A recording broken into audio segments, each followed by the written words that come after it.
O segredo mais bem guardado. A vingança silenciosa. Atenção, amantes do mistério e da intriga. Alguma vez você já subestimou alguém a ponto de provocar a própria destruição? Preparem-se, pois a verdadeira essência de uma pessoa não se revela pela riqueza que exibe, mas sim pelos segredos que guarda. E para Júlio Campos, um magnata paulistano, seus segredos estavam prestes a colidir a 10.000 metros de altitude. Ele embarcou em um jato particular com destino a Genebra para o negócio de sua vida, sua jovem e deslumbrante amante, Carina, brindando com champanhe ao seu lado. Ele acreditava estar voando para um futuro de poder ilimitado, deixando para trás sua quieta e previsível esposa, Alice, em sua cobertura luxuosa no bairro dos Jardins. O que Júlio não sabia era que sua esposa não só não estava em casa, como o esperava em Genebra.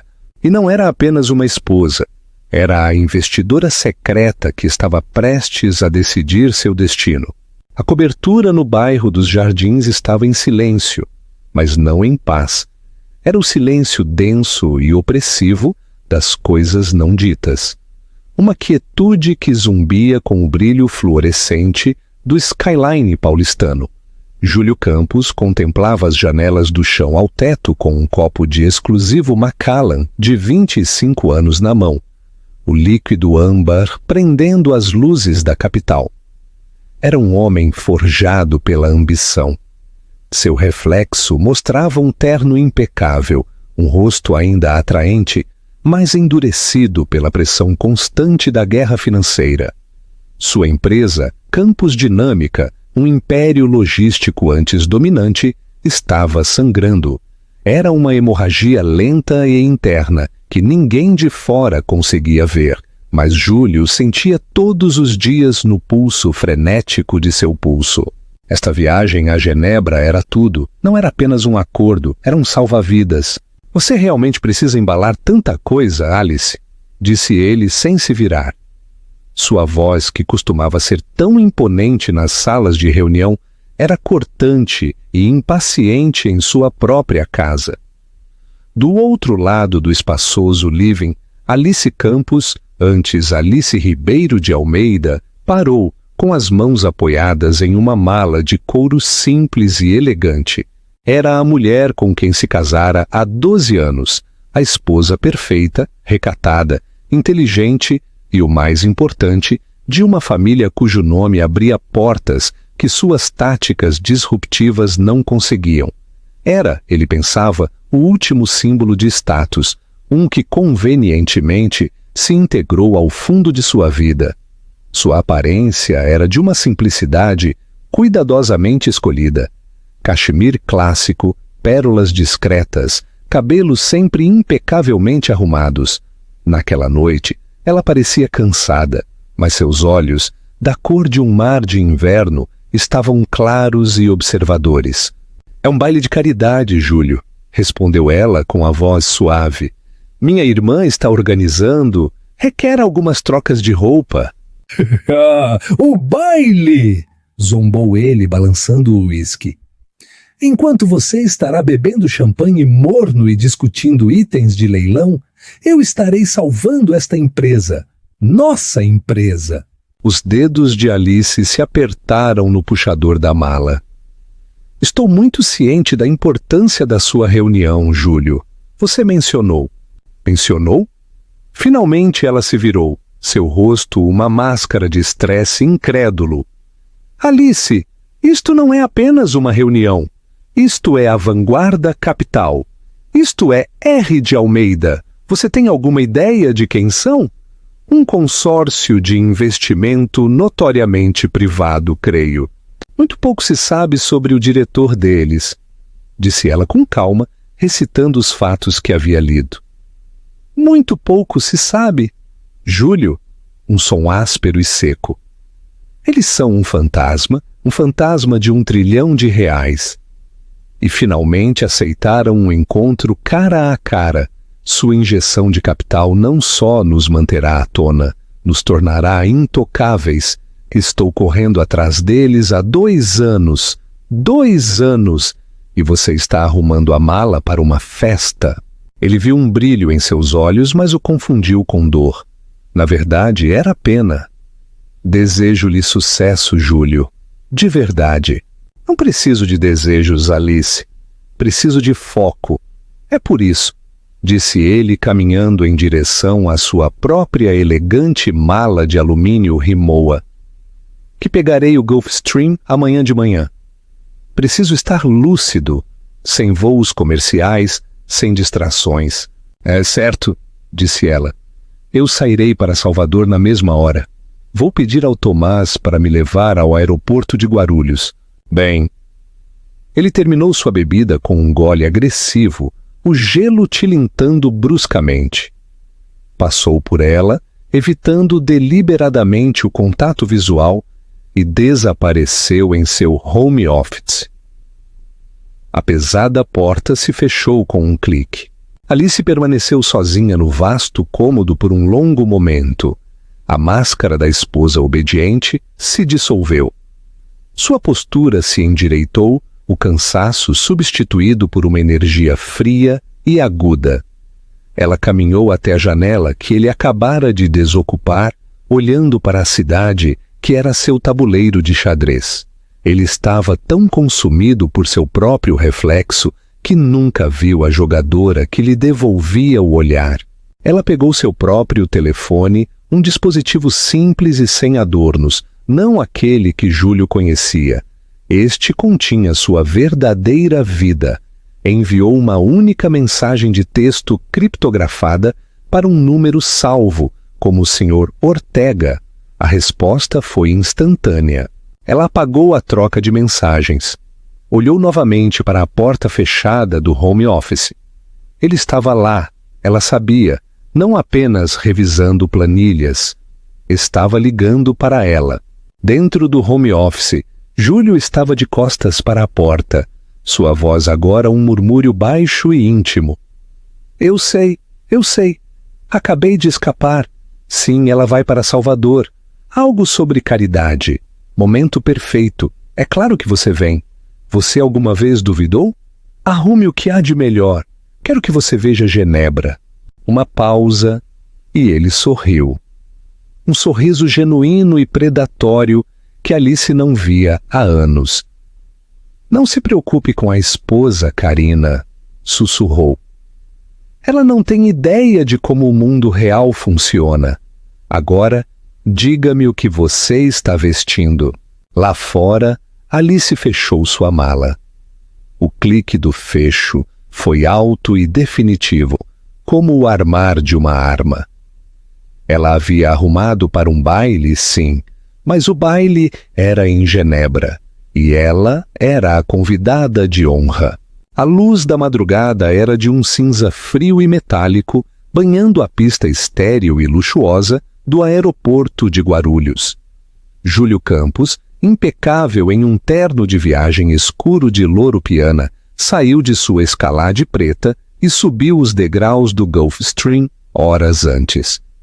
Ele havia dado a Alice um beijo superficial e frio no rosto, no lobby de seu prédio, uma pantomima de despedida para o porteiro.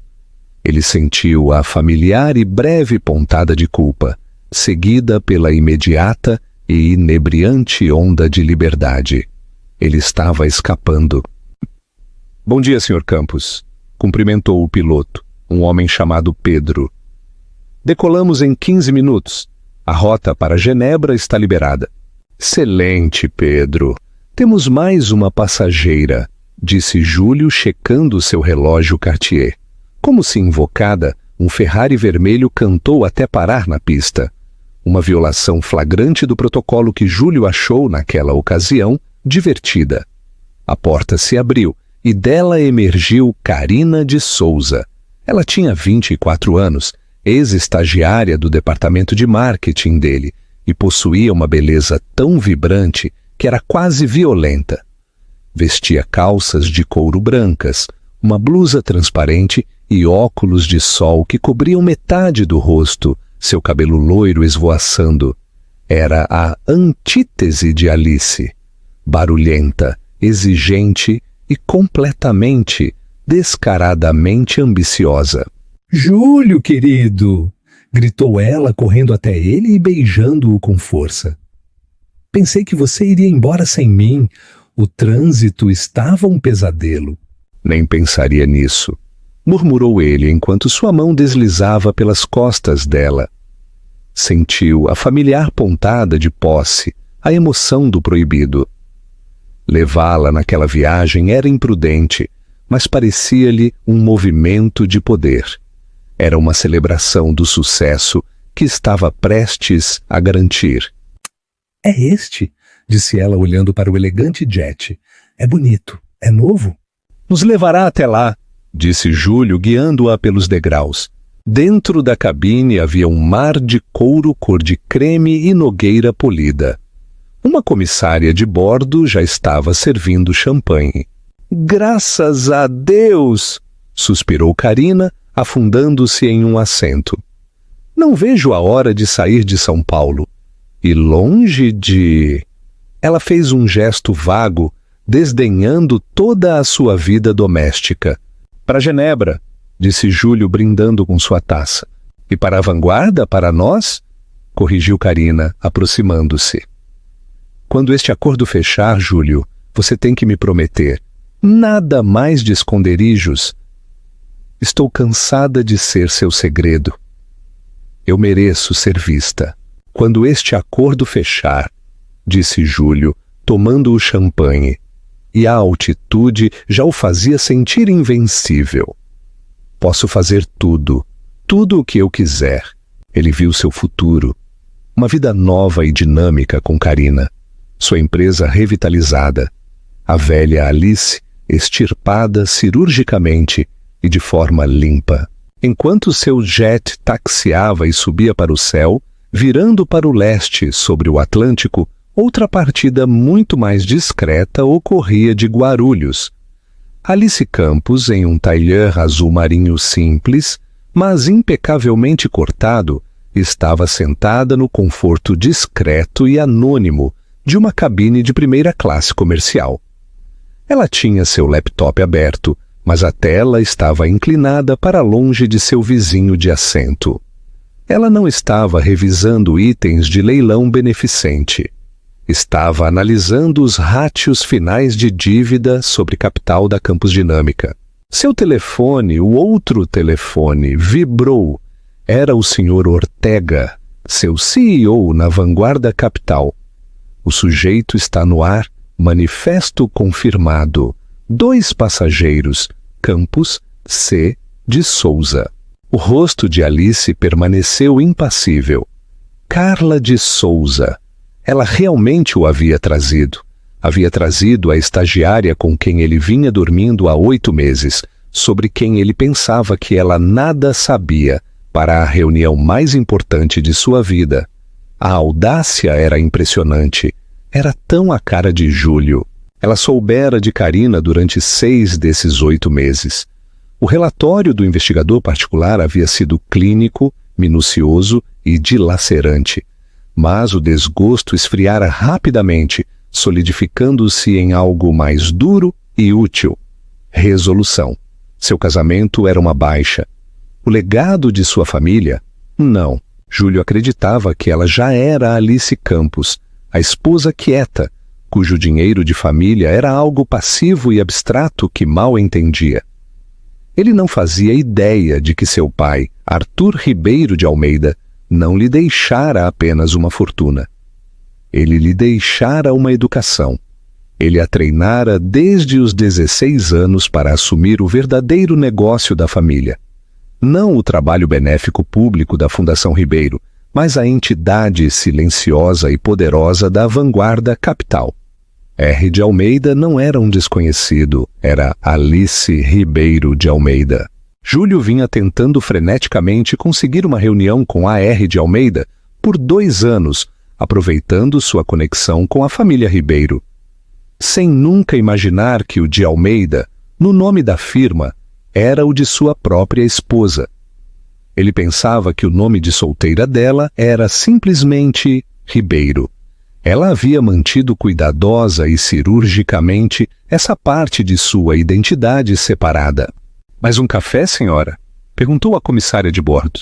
"Por favor", disse Alice, oferecendo um sorriso cortês e distante. "E uma garrafa de água?" "Tenho um longo dia de reuniões quando aterrissarmos."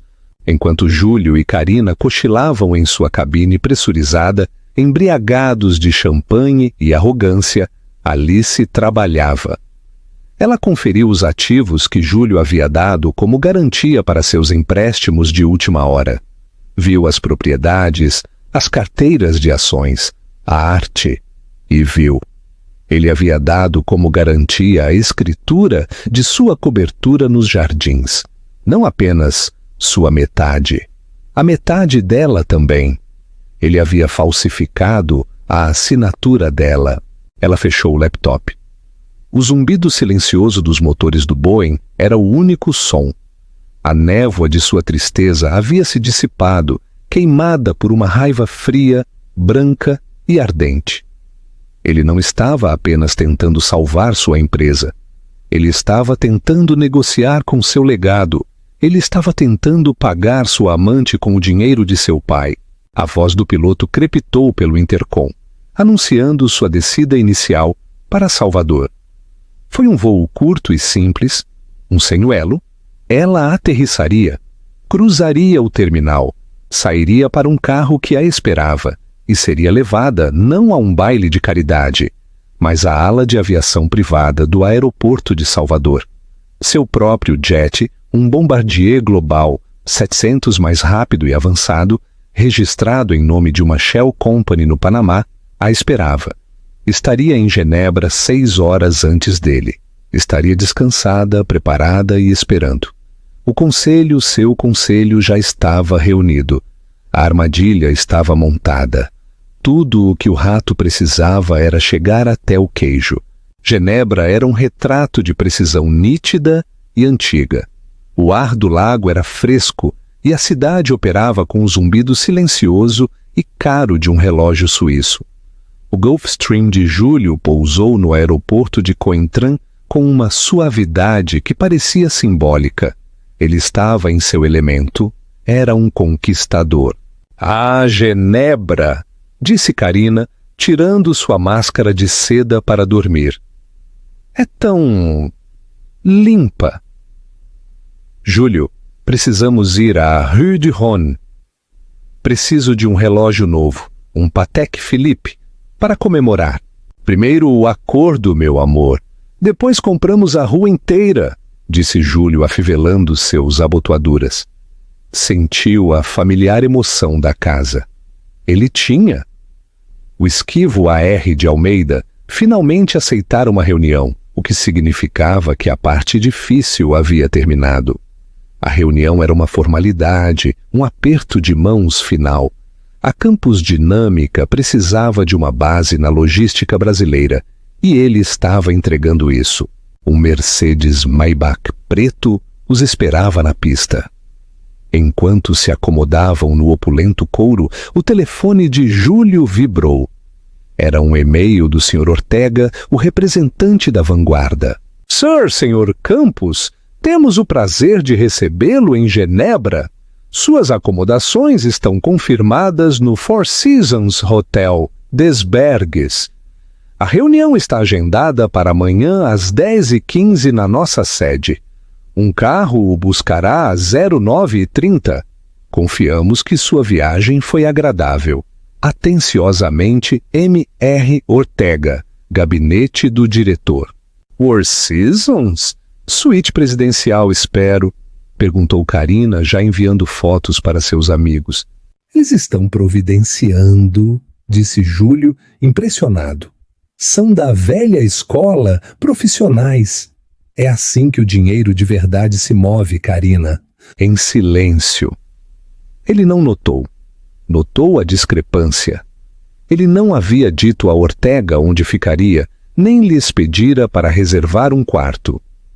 Presumiu que era uma cortesia profissional estendida a um futuro parceiro, um sinal de seu entusiasmo. A suíte era, uma palavra, palaciana. Tinha tetos altos, antiguidades inestimáveis e um terraço privativo que oferecia uma vista deslumbrante e panorâmica do lago Léman e do Jet d'Eau. Uma garrafa de Dom Pérignon Rosé esfriava em um balde de prata ao lado de uma bandeja de 3 andares com macarons e queijos artesanais. Agora sim!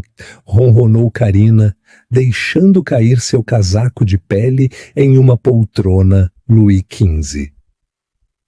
Ela correu para o terraço, abrindo os braços. Eu poderia me acostumar com isso. Imagine, Júlio, nossa vida. Festas aqui, fins de semana em Mônaco, verões em Angra dos Reis. Concentre-se, Carina. Preciso me preparar. Júlio afrouxou a gravata, mas seus olhos estavam no champanhe. Já estava celebrando. Ah, pare de ser tão chato! Você praticamente já venceu, disse ela, destapando a garrafa. A espuma derramou-se em sua mão. Ela a lambeu sedutoramente. Você é um rei, Júlio, e eu serei sua rainha. Aquela pobre e entediante esposinha sua. Como ela se chama? Alice. Provavelmente pensa que você está em algum hotel de negócios chato comendo um club sandwich. Júlio pegou a taça de Carina. Provavelmente está escolhendo arranjos florais para o triste petit comité de sua irmã. Ela não tem noção deste mundo. A família dela tem dinheiro, sim, mas são acadêmicos, quietos.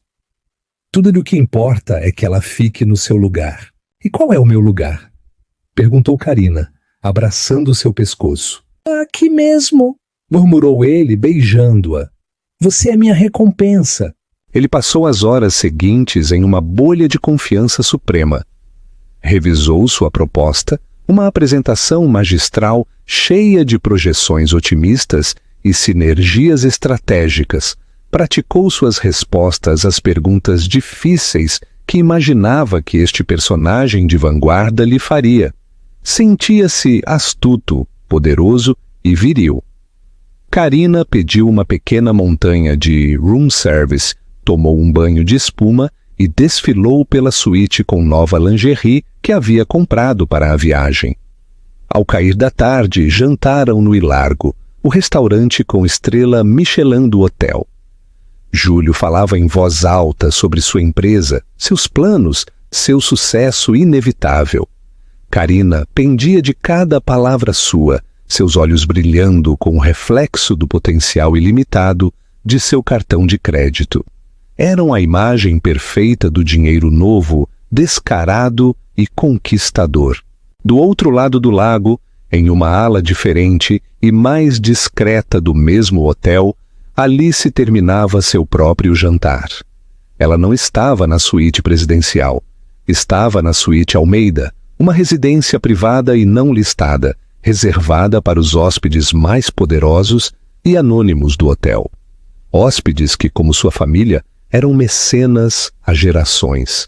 Ela comeu uma refeição simples de peixe grelhado e vegetais, sua mesa coberta não com garrafas de champanhe, mas com documentos legais. O Sr. Ortega, um homem severo de uns 50 e poucos anos, com a calma competência de um mestre de xadrez, sentou-se à sua frente. A auditoria final está completa, senhorita Almeida, disse Ortega, deslizando uma pasta pela mesa. Ele fez isso.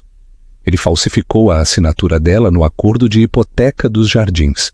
Ele o usou como garantia contra um empréstimo ponte de um banco nas Ilhas Cayman. Um banco, aliás, que adquirimos há 3 meses. A expressão de Alice não mudou. Ela abriu a pasta e leu os detalhes. A falsificação era desajeitada, a tentativa de um homem desesperado de copiar sua elegante assinatura. É arrogante, disse ela com a voz baixa e monótona. Ele sempre acreditou que inteligência se mede em decibéis. Pensa que porque sou quieta, sou estúpida. Ele também utilizou, em contravenção aos estatutos de sua empresa, o fundo de pensão dos empregados para cobrir os déficits operacionais deste trimestre, acrescentou Ortega. Isso a fez parar. As pensões, os empregados de seu pai. Ele está se afogando e arrastando todos com ele. Alice fechou a pasta, a ilusão que ela tinha do homem com quem se casou. O homem brilhante, motivado, embora às vezes impiedoso, havia desaparecido. Em seu lugar havia um criminoso comum, um tolo e um trapaceiro. E o outro assunto? Perguntou ela sem levantar o olhar. A convidada, disse Ortega com um leve vinco de desagrado. Carina de Souza. Ela está com ele na suíte presidencial. Nossa equipe de recepção confirmou o registro dela. Ele foi barulhento. Claro que foi, disse Alice. Levantou-se e caminhou até seu próprio terraço. A vista era a mesma de Júlio, mas ela a via de forma diferente. Ele via um prêmio, ela via um panorama de suas responsabilidades. Ela o trouxe para a mesa, disse Alice, mais para si mesma do que para Ortega. Trouxe a infidelidade dele, a falta de respeito ao meu mundo, ao mundo da minha família. Como deseja proceder, senhorita Almeida? Perguntou Ortega. Podemos mandar o gerente do hotel retirá-la. Podemos providenciar que ela seja escoltada até o aeroporto. Alice ficou em silêncio por muito tempo, observando as luzes pontuais dos barcos na água escura. Júlio e Carina provavelmente já estavam de volta à sua suíte, envoltos em sua fantasia compartilhada, rindo da esposa entediante. Não, disse Alice, sua voz cortando o ar noturno. Não, senhor Ortega, que ela fique, que ela venha com ele amanhã. Ortega pareceu surpreso. A reunião? Senhorita Almeida, isso é muito irregular. É uma reunião de conselho fechada. É o meu conselho, corrigiu Alice virando-se. Seus olhos eram como aço. Ele quer conhecer A.R. de Almeida. Ele quer o poder e o dinheiro. Bem, hoje ele terá seu desejo. Ele verá exatamente com quem se casou e exatamente quem tentou roubar. Ela ouviu o leve din do elevador privativo chegando à área de recepção externa. Tomem seus lugares, cavalheiros, disse Alice, virando-se da janela. Caminhou até a cadeira de couro de encosto alto, à cabeceira da mesa, e se sentou. Suas mãos estavam perfeitamente firmes. Não se inquietou. Não checou seu reflexo. Simplesmente esperou. As portas duplas da sala de reuniões estavam fechadas. Do outro lado, Júlio ajeitava a gravata pela última vez. Pronta, querida, sussurrou Carina, segurando seu braço. Eu nasci pronta, disse Júlio. Uma recepcionista abriu a porta. Senhor Campos, o conselho o receberá agora. Júlio colocou uma mão nas costas de Carina, sorriu o seu sorriso mais charmoso e os impulsionou para dentro da sala. A primeira coisa que atingiu Júlio foi o silêncio. Não era o murmúrio expectante de um comitê de boas-vindas. Era o silêncio frio e estéril de uma sala de cirurgia. A sala era longa, escura e dominada pela enorme mesa de mogno. No final, silhuetada contra a janela cegamente brilhante, estava sentada uma figura. Várias outras figuras, todos homens de ternos escuros, flanqueavam a mesa. Senhor de Almeida, presumo, começou Júlio, avançando com a mão estendida, sua voz ressoando levemente na sala cavernosa. Júlio Campos, é uma honra absoluta, finalmente. Ele parou. Estava no meio da mesa, com a mão ainda no ar, seu sorriso congelado. Carina, um passo atrás dele, esbarrou em suas costas, seus saltos altos batendo no chão de mármore. Júlio, o quê? A figura na cabeceira da mesa inclinou-se ligeiramente, saindo do brilho direto da janela. Era Alice. O cérebro de Júlio simplesmente se recusou a processar a imagem. Era um erro de sistema. uma tela azul na mente. Isto era impossível. Isto era uma alucinação. Alice estava em Salvador. Estava em um baile de caridade. Ela era Alice. Não estava aqui com aquele terno à cabeceira desta mesa, olhando para ele com olhos que ele nunca tinha visto antes. Olhos tão planos e frios quanto gelo glacial. Alice? O nome saiu como um sussurro sufocado. O quê? O que você está fazendo aqui? Como é que... É uma piada? Carina, espiando por cima do ombro de Júlio, soltou uma risada confusa e nervosa. Alice? Meu Deus! Júlio! É a sua esposa? E aí, secretária? Querido, você pode nos trazer um café? 2, por favor. Preto para ele. Extra doce para mim. Ninguém se moveu. Ninguém falou. Os homens na mesa, Ortega, Bernal, os outros, olharam para Carina como se fosse um fiapo de poeira. Depois a ignoraram imediatamente. Sua atenção estava completamente nas duas pessoas nas extremidades da mesa. Alice olhou além de Júlio. Seu olhar pousou em Carina por um segundo de desprezo. Ela não reconheceu a ordem do café. Não reconheceu a presença de Carina. Em vez disso, olhou diretamente para o marido. Ah, Senhor Campos, disse ela, e a voz que saiu não era a voz de sua esposa. Era um contralto de sala de reuniões nítido e claro, levemente amplificado pela acústica da sala. Era uma voz de autoridade absoluta e inquestionável. Por favor, tomem assento. Você também, senhorita de Souza. Creio que solicitou estar aqui. O uso de seu nome atingiu Carina como um tapa. Como você sabe meu nome, Júlio? Com o rosto pálido, ele finalmente encontrou suas pernas. Tropeçou na cadeira em frente a Ortega. Alice, explique isso. Agora. Explicação? Alice ergueu uma sobrancelha perfeitamente esculpida. Acho que é você quem está aqui para apresentar uma proposta, Sr. Campos. Você solicitou uma reunião com a vanguarda capital. Você está nessa reunião agora, mas sua... A mente de Júlio ainda estava tentando processar. Ele olhou para a placa na mesa à frente dela. Era pequena, discreta e de aço escovado. Dizia: A. R. de Almeida, diretora. Seu sangue gelou. A. R. de Almeida, Alice, Ribeiro de Almeida. Ele proferiu o nome de solteira completo de sua própria esposa, como se fosse a primeira vez. O nome que ele nunca se incomodara em conectar com a firma de investimento que estava perseguindo. Oh, Júlio, disse Carina, sua voz agora aguda e quebradiça. Isto é algum tipo de... armadilha? Sua esposa o seguiu? Silêncio, senhorita de Souza, disse o senhor Ortega, sua voz calma, mas absoluta. Isto é uma reunião de conselho. Júlio, isto é absurdo, continuou Alice, ignorando a interrupção.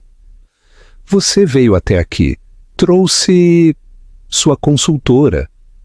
Por favor, comece sua apresentação. Todos nós estamos muito ansiosos para ouvir sobre o paradigma ágil, agressivo e com visão de futuro que você propõe. Ela havia citado suas palavras do espelho. Ele percebeu com um horror crescente e nauseante que a suíte estava grampeada. O hotel, o carro, eles estavam ouvindo. O rosto de Júlio, que estava pálido, corou com um vermelho escuro e manchado. O choque estava se transformando em fúria. Isso era uma humilhação, uma armadilha. Você fez isso, sibilou ele. Você me armou uma cilada. Tudo isto, a reunião, o mistério da vanguarda, foi você. Tudo você. Eu não fiz nada, Júlio, disse Alice com calma. Você é o CEO da Campus Dinâmica. Você é quem a levou à ruína. Você é quem perseguiu minha firma para um resgate. E você é quem escolheu trazer sua estagiária para a reunião. Eu simplesmente organizei os assentos. Você, vadia! Júlio cuspiu, levantando-se de sua cadeira. Sente-se, Sr. Campos, retrucou o Sr. Bernal, o advogado. Ou a segurança o ajudará. 2 grandes guardas de segurança uniformizados, antes despercebidos, materializaram-se de uma reentrância perto da porta. Júlio, tremendo, sentou-se lentamente. Olhou para os homens na mesa. Eles não o olhavam com pena, nem mesmo com raiva. Olhavam para ele com desprezo. Agora, disse Alice, abrindo a elegante pasta à sua frente. Vamos nos despedir de sua apresentação. Já a lemos. E, francamente, a seção de ficção da livraria do aeroporto é mais crível. Ela pressionou um botão no console à sua frente. A grande parede atrás dela, que parecia madeira escura, acendeu. Era uma tela digital maciça. Nela havia um único documento: o balanço da Campus Dinâmica, o real. Isto, disse Alice, é a sua empresa, não a fantasia que você tem vendido. Vamos começar com o déficit operacional de 80 milhões de reais que você tem escondido usando o fundo de pensão de seus empregados. Um ato, aliás, altamente ilegal. A respiração de Júlio engasgou. Ele havia enterrado aquilo, ninguém poderia saber.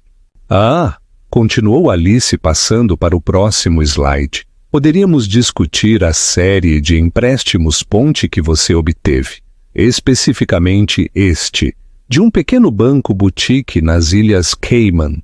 O próximo slide mostrava um documento, um acordo de hipoteca. Isso, disse Alice, é a escritura de nossa cobertura nos jardins, um ativo do qual possuo 50% de direito de acordo com nosso acordo pré-nupcial. Um ativo que você deu como garantia sem o meu conhecimento. Ela ampliou a imagem. A assinatura, Alice R. Campos, era visível. Era um rabisco trêmulo e pouco convincente. Isso, disse ela, sua voz baixando para um sussurro. É crime grave, Júlio. Uma falsificação muito desajeitada. A sala ficou em silêncio absoluto. Júlio não respirava mais. Só existia. Uma estátua de um homem, sua arrogância e confiança despedaçadas em pó. Foi Karina quem finalmente quebrou o silêncio.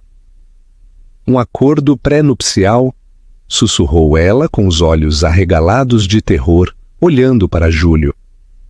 Você me disse que não havia acordo pré-nupcial. Você me disse que o dinheiro da família dela estava todo em trusts. Você disse que metade de tudo era seu. Tudo. Júlio não conseguia falar.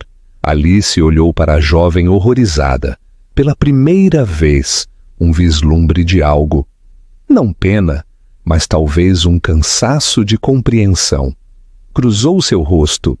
Ele mentiu, senhorita de Souza, disse Alice simplesmente. Mente sobre tudo. Essa é a natureza dele. Agora vamos passar aos termos da minha decisão.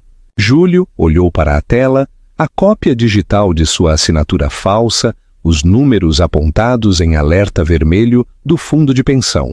A complexa e invencível fortaleza de sua vida, construída sobre charme, risco e engano, acabara de ser derrubada por uma única e silenciosa detonação. E a especialista em demolição era sua esposa. Alice, por favor, conseguiu ele dizer com a voz rouca. A raiva havia desaparecido, substituída por uma súplica desesperada e patética. Me escute, podemos consertar isso. É apenas contabilidade criativa. Todas as grandes empresas fazem isso. Estava tentando nos proteger você. Alice riu. Não foi um som que Júlio tivesse ouvido dela. Foi curto, agudo e completamente desprovido de humor. Proteger você? Repetiu ela, a incredulidade tingindo seu tom gelado. Você estava me protegendo quando deu nosso apartamento como garantia? Você estava me protegendo quando roubou seus empregados, as pessoas que confiaram em seu pai por 30 anos? Ah, e aqui seus olhos se dirigiram a Karina, que parecia estar prestes a adoecer fisicamente. Você estava me protegendo quando reservou esta viagem usando fundos da empresa para voar com sua amante a Genebra em um jet? A cor sumiu do rosto de Karina. Fundos da empresa? Você disse que era seu jet. Júlio não possui um jet, senhorita de Souza.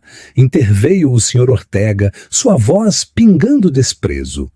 Ele o aluga e está 3 meses atrasado nos pagamentos a NetJets. Nós sabemos, compramos a dívida. Esta nova informação atingiu Júlio como outro golpe físico. Você comprou minha dívida? Somos donos de toda a sua dívida, Júlio, disse Alice levantando-se. Começou a passear lentamente em frente à janela, uma predadora delineando os limites de sua jaula. Durante os últimos 6 meses, enquanto você esteve distraído, a vanguarda tem adquirido silenciosamente cada pedaço da dívida pendente da Campus Dinâmica. O empréstimo das Caimãs fomos nós, os títulos que você emitiu no último trimestre. Nós, o aluguel da sua sede corporativa em São Paulo, nós somos seus novos proprietários. Você não tem estado tentando conseguir uma reunião com um novo investidor, Júlio? Você tem correspondido sem saber com seu maior e único credor? O mundo de Júlio cambaleou. Eu não estava lá por um salva-vidas. Eu havia sido convocado para uma execução. Você não pode, gaguejou ele. Por quê? Por que faria isso? Somos casados, disse Alice, parando diretamente na frente dele. Ela se inclinou, colocando as mãos planas sobre a mesa polida. Ela estava perto o suficiente para que ele pudesse cheirar seu perfume. Não era o aroma leve e floral que ela usava em casa. Era algo escuro, caro e esfumaçado. Somos casados e, como sua esposa, eu tive um assento na primeira fila.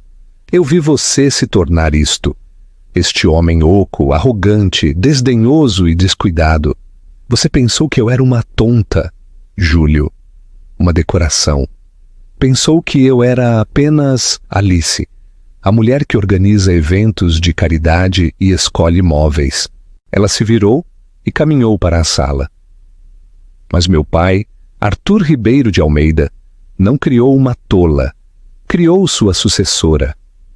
Quando ele morreu, me deixou o controle desta firma. Uma firma que você viu como um alvo, sem nunca conectá-la com a mulher que dormia em sua cama. Ela voltou para sua cadeira. Então não, Sr. Campos, a vanguarda não investirá 300 milhões de reais para salvar sua empresa. Exigiremos o pagamento dos 500 milhões de reais de dívida que você já nos deve, com efeito imediato.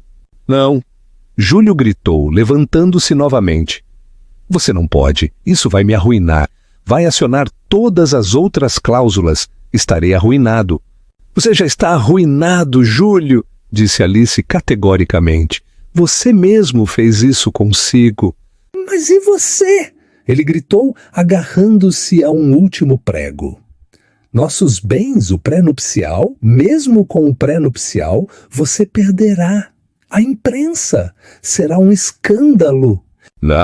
O pré-nupcial, disse o Sr. Bernal, o advogado, finalmente falando. Tenho-o aqui mesmo. Eu o redigi. Há 12 anos a pedido do Sr. Ribeiro de Almeida. É bastante blindado.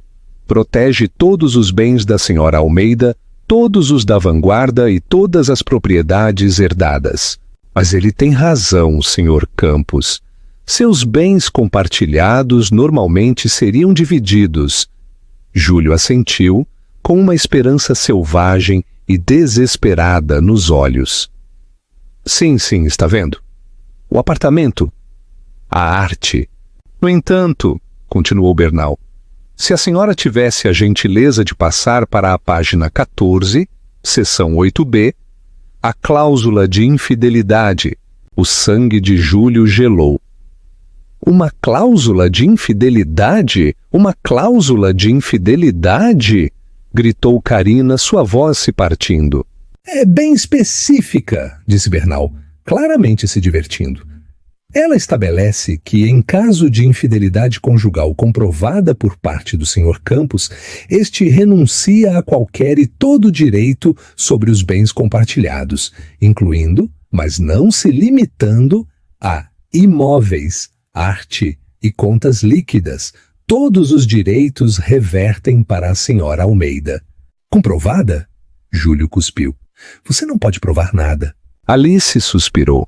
Júlio, por favor, não torne isto mais patético do que já é, Sr. Ortega. Ortega tocou uma tecla. A tela principal acendeu novamente. Desta vez não eram planilhas. Era uma fotografia.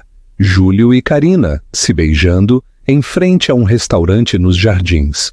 Com data, o próximo slide. Júlio e Carina entrando em um hotel. O próximo. Uma tomada clara deles na pista de Guarulhos. Ontem mesmo. O próximo. Uma imagem fixa da câmera de segurança dentro do elevador do Four Seasons, mostrando-os em um abraço apaixonado. Carina soltou um pequeno e abafado soluço e cobriu a boca. Pepa, é isso? Disse Alice enquanto a tela ficava preta. É antes de chegarmos à falsificação, à fraude de pensões e ao desvio de fundos da empresa para pagar por isso. Ela apontou vagamente para Carina. Você não está apenas enfrentando um divórcio, Júlio. Você está enfrentando a CVM, o Ministério do Trabalho e o Ministério Público de São Paulo. Você não está apenas perdendo sua empresa, você está perdendo sua liberdade. Júlio Campos desabou em sua cadeira. Não foi um desmoronamento lento, foi uma falha gravitacional. As cordas que o sustentavam haviam sido cortadas. Olhou para a mesa polida, seu reflexo devolvendo-lhe o olhar. Um homem quebrado, apavorado e de meia idade. Estava acabado, completa e absolutamente. Agora, disse Alice, sua voz enérgica, o Sr. Ortega apresentará duas opções. Opção A, você assina estes documentos, transferindo-nos suas ações remanescentes em Campos Dinâmica e seu poder de assinatura imediatamente. Você também assina esses papéis de divórcio que citam diferenças irreconciliáveis e aceita os termos do pré-nupcial.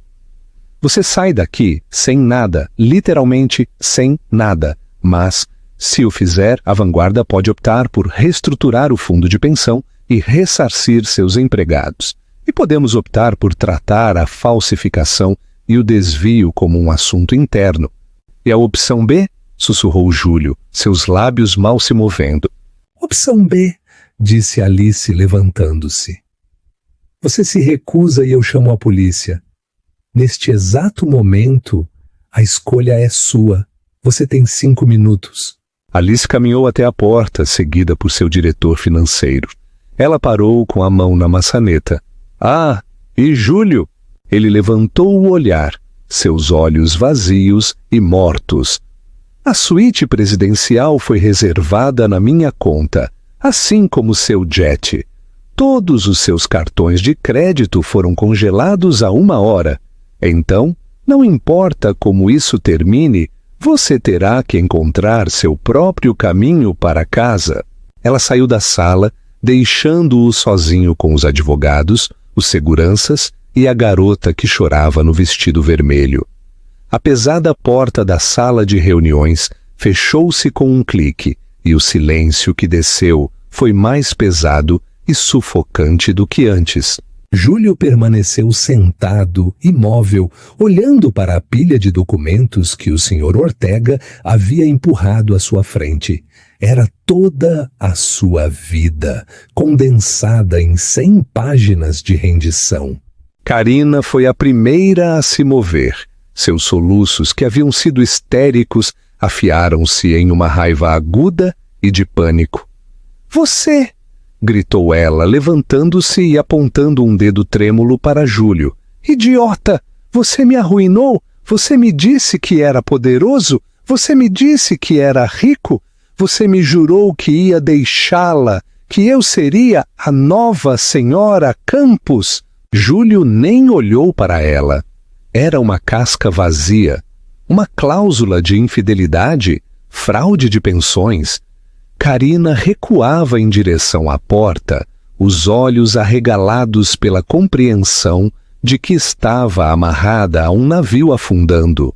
Não, um submarino que já havia implodido. Você é um criminoso. Você mentiu para mim. Eu sou testemunha. Senhorita de Souza, disse o Sr. Bernal com voz entediada. É livre para ir. Eu a aconselharia a procurar seu próprio consultor jurídico. E como seus cartões de crédito são secundários às contas do Sr. Campos, imagino que os seus também não funcionam. Isso a atingiu. Meus? Meus cartões? Eu não posso. Como eu devo voltar para São Paulo? Isso não é problema nosso, disse Ortega, batendo com sua caneta. Senhor Campos, o relógio está correndo. Carina olhou para Júlio, seu rosto uma máscara de ódio puro e imaculado. Eu te odeio, Júlio Campos. Você é patético. Ela pegou sua bolsa, abriu bruscamente a porta da sala de reuniões e saiu correndo, seus saltos ecoando pelo corredor de mármore. Tinha ido embora. A recompensa, o futuro, a rainha evaporaram ao primeiro sinal de problemas reais. Agora só restava Júlio. Estava sozinho com os homens que estavam lá para desmantelá-lo. Pegou a caneta. Sua mão tremia tão violentamente que mal conseguia segurá-la. Pensou em seu pai, o homem que construíra a Campos Dinâmica a partir de um único caminhão. Pensou na arrogância com que descartara Alice por 12 anos, a pura e cega soberba. Ele a vira como um elemento suave, passivo e de fundo em sua dinâmica vida.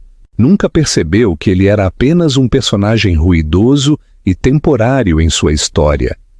Ela não apenas lhe dera xeque-mate, ela lhe revelara que ele estava jogando damas enquanto ela jogava xadrez tridimensional, um jogo que ela já havia vencido antes que ele sequer se sentasse. Assinou a primeira página, o acordo de divórcio. Assinou a seguinte, a transferência de ações. Assinou a seguinte, a confisco de bens. Cada assinatura parecia uma pinta de sangue saindo de seu corpo. Quando terminou, empurrou a pilha para trás. Não era nada. Um homem com um terno de grife, que já não possuía, e um relógio que teria que vender. Agradecemos sua cooperação, Sr. Campos, disse Ortega, recolhendo profissionalmente os documentos. Um carro o espera lá embaixo para levá-lo ao aeroporto. Ele o levará ao terminal comercial. Reservamos uma passagem só de ida para você, classe econômica, na Swiss Air, com conexão via Guarulhos. Sai em 3 horas. Não a perca. Júlio se levantou. Suas pernas pareciam de chumbo. Os guardas de segurança se moveram em sua direção. Posso andar, murmurou. Saiu da sala de reuniões. Não olhou para trás. A recepcionista no lobby não levantou o olhar de sua tela. Desceu no elevador. As paredes espelhadas lhe mostravam um estranho, um homem pálido, derrotado e apavorado. A ilusão havia sumido e a realidade era insuportável. Saiu do elegante edifício de vidro para a luz brilhante do sol de Genebra. Parecia um assalto. O carro que esperava não era um Maybach. Era um sedã escuro e simples. Subiu no banco de trás. Enquanto o carro se afastava, olhou para trás, para o edifício da vanguarda. Um monumento ao poder que ele tentara extorquir e perdera. Lá em cima, no prédio, Alice estava em seu terraço privado, com uma xícara de chá nas mãos. Viu o pequeno sedã entrar no tráfego e desaparecer. Não sentiu triunfo, não sentiu alegria, sentiu um profundo e vazio alívio. O câncer havia sido extirpado. Acabou. Está feito, senhorita Almeida, disse Ortega entrando na suíte. Ele assinou tudo. Os ativos estão seguros. A notificação à CVM será protocolada pela nossa equipe jurídica em 1 hora, enquadrando isso como uma reestruturação interna e a expulsão da direção corrupta. Faremos com que o fundo de pensão esteja completo até amanhã. A marca Campos Dinâmica está morta. Reorganizaremos os ativos viáveis como vanguarda logística. E o senhor Campos? Ele está a caminho do aeroporto comercial. Aterrissará em São Paulo sem mais do que a roupa que está vestindo. Bem, disse Alice, tomou um gole de seu chá. E a senhorita de Souza? Ortega permitiu-se um pequeno e seco sorriso. Foi vista pela última vez na recepção, tentando vender seu relógio. Aparentemente, Patek Philippe tem uma política estrita de não recompra. Ela estava furiosa. Alice assentiu. Uma pequena ponta solta. Peça para a nossa equipe de segurança escoltá-la também até o aeroporto. Compre para ela uma passagem só de ida para São Paulo, classe econômica. Certifique-se de que ela entre no avião.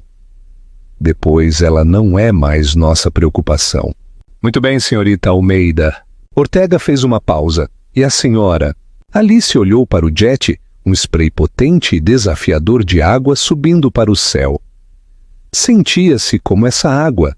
Durante 12 anos ela estivera reprimida, comprimida e contida. Agora estava livre. A identidade de Alice Campos havia desaparecido, dissolvida junto com seu casamento simulado. Vou ficar em Genebra por 1 semana, disse Alice Ribeiro de Almeida. Tenho uma empresa para administrar. Hora da reflexão. A história de Júlio Campos é um lembrete brutal de que a pessoa mais perigosa é aquela que você subestima. Ele viu sua esposa como um acessório silencioso em sua vida, não como a arquiteta de sua queda.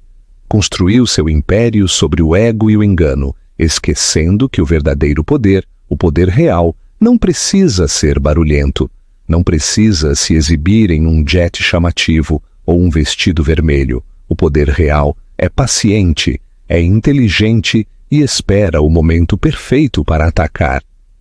Júlio perdeu tudo, não porque foi pego, mas porque foi arrogante o suficiente para acreditar que era a pessoa mais inteligente da sala, sem perceber que nem sequer estava na lista de convidados.